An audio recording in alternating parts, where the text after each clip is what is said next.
Welcome back to the Sooner Nation podcast. We are talking about the matchup that has everyone talking. SEC Nation is going to be in Norman on Saturday. Oklahoma versus Ole Miss. That's shaping up to be one of the biggest SEC showdowns of the weekend and maybe of the season. And I feel like it's one of those games where the storylines are pretty endless. We've already broken down some of the big picture implications. Now what I want to do is zoom in, right? Because normally we zoom out. We zoom out a lot, look at the big picture, but let's zoom in here. And one of the most fascinating matchups in this game to me is Oklahoma's offense versus the Ole Miss defense. This game is not just about who scores more points. Again, we're going to throw this word around a lot. It's about identity. It's about whether Oklahoma's offense can evolve. Can they open things up and complement what has been one of the best defenses in the country? Let's look at some raw numbers here. According to college football stats, Oklahoma's offense is averaging 6.58 yards per play, which actually ranks among the better marks in the conference. But here's the kicker. That's translating to just 29 points per game for the Sooners. It's efficient, yes, but is it explosive? No, not really. John Mateer, he's been steady. He's completing nearly 64% of his passes, 14 completions of 25-plus yards through 7 games. What that tells us is that the Sooners are moving the chains, but they're not necessarily hitting home runs downfield. On the ground, you got Torrey Blaylock leading a running back company that's averaging just 3.6 yards per carry. Again, that's a number that's serviceable, but it's not the kind of rushing average that scares defenses away. Now, on the other side, Ole Miss, they've got a defense that's allowing about 362 yards per game and 22.6 points. That's good, but it's not dominant. They're giving up around 5.45 yards per play, and if you're looking for a big red flag for the Ole Miss defense, it's right here. Around 167 rushing yards per game. Opponents are averaging just under 5.5 yards per carry against the Rebels. So what that tells me is that there's room for Oklahoma to work. If the Sooners can establish the run and stay ahead of the chains, that's where they want to be. So let's talk about strengths and weaknesses. For Oklahoma, I think the offense's greatest strength right now has got to be efficiency. They're limiting their mistakes, and you've seen them work to improve as the season progressed, right? Again, go back to last week. John Mateer protected the football. Can they stay on schedule and control the time of possession? That's huge against Ole Miss because they want to push it. They want tempo. And we're starting to see a little bit of a physical identity around the run game. You got Torrey Blaylock. He had that, the breakout performance last week in Columbia. And that's the kind of tone setting Oklahoma needs, I think, again, this Saturday against Ole Miss. But if we're going to be honest, the biggest weakness for this offense is explosiveness. This is an offense that grinds. It doesn't burst. It's methodical, but it's not electric. And that works when your defense is elite, which, Brent Venables' group certainly is elite. But again, at some point, you've got to threaten defenses vertically. You've got to make teams fear the deep ball. And Oklahoma hasn't done that yet. So you're looking at an Ole Miss defense that is solid, but not airtight. Against the run, they've struggled to hold the line against physical opponents.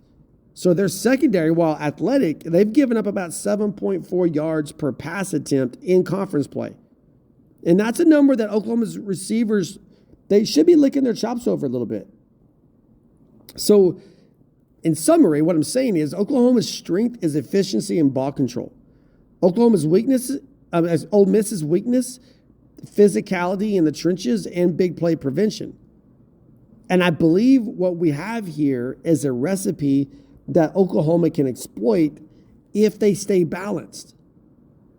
So where do the Sooners need to go to work then? I think there's 3 places. There's 3 things that they need to do on Saturday offensively. First, they've got to establish the run early. I can't stress this enough. If Oklahoma can get 2 or 3 first downs running the football on their opening drive, it completely changes the narrative of this game. Think back to what we saw on their first possession against South Carolina last week. Ole Miss has allowed over 160 rushing yards per game over the course of the season. So there's your green light. Feed Blaylock. Get Xavier Robinson involved again like you saw him in the rotation last week. Make those Ole Miss linebackers start creeping up, and that's when you hit them over the top. And that brings me to point number 2. You got to stretch the field vertically. Ole Miss, they're giving up over 7 yards per pass attempt in conference play. That means that the safeties can be manipulated. If you can establish the run, if you're Oklahoma, if you're Ben Arbuckle, you establish the run, then you dial up some play action. And I think that's where you can catch them. And I think what you're going to look for is for OU to take some early deep shots to Burks, to Satania, to Gibson. And even if they don't hit, you've got to make Ole Miss respect the entire field. So let's go to number 3. I think Oklahoma also has to use tempo and control the third downs. We know that Ole Miss likes to play fast. That's Lane Kiffin's entire DNA: chaos, pace, tempo. But Oklahoma can flip that script by being deliberate. They can mix in no-huddle moments. They can keep the Rebels guessing, but they can also grind it out third down conversions and control the time of possession. When the Sooners string together 8 or 10 play drives, not only are they putting points on the board, but they're keeping Ole Miss offensively on the sideline. And that's a great form of defense. I mean, I think Brent Venables will not complain about that.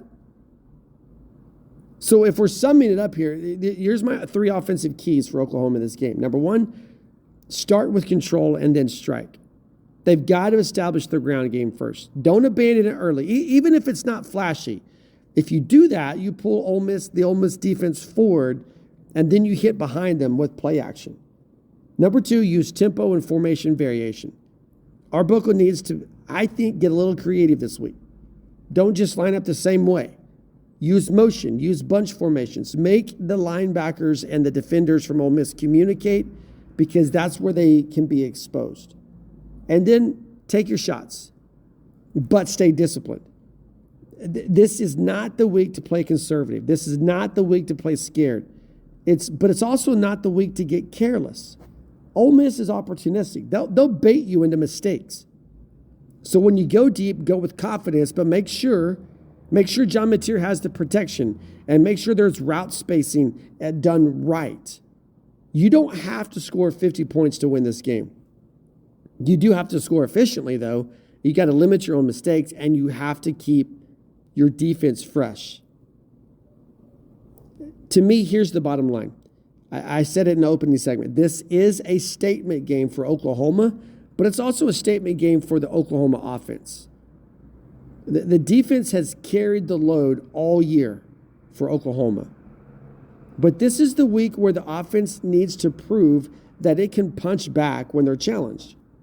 Ole Miss is going to score. They are too talented not to score. So it's on the Sooners' offense to keep pace. It's on Oklahoma's offense to respond. It's on John Mateer and Ben Arbuckle to play with confidence. And if Oklahoma can establish balance, if they can protect the football, if they can stay patient, they'll win the game. They will. They're the better team. And they'll do it in the kind of SEC style that Brent Venables has been preaching since day one. So as we're getting ready for Saturday, I think we need to keep an eye on the trenches. I think we need to watch that running game from Oklahoma's side. And we need to watch how often Oklahoma tests Ole Miss vertically, because those 3 things, the ground game, tempo, big play discipline, I think that's going to tell us where Oklahoma is, what's ahead of them, and what their chances are of winning this game after kickoff.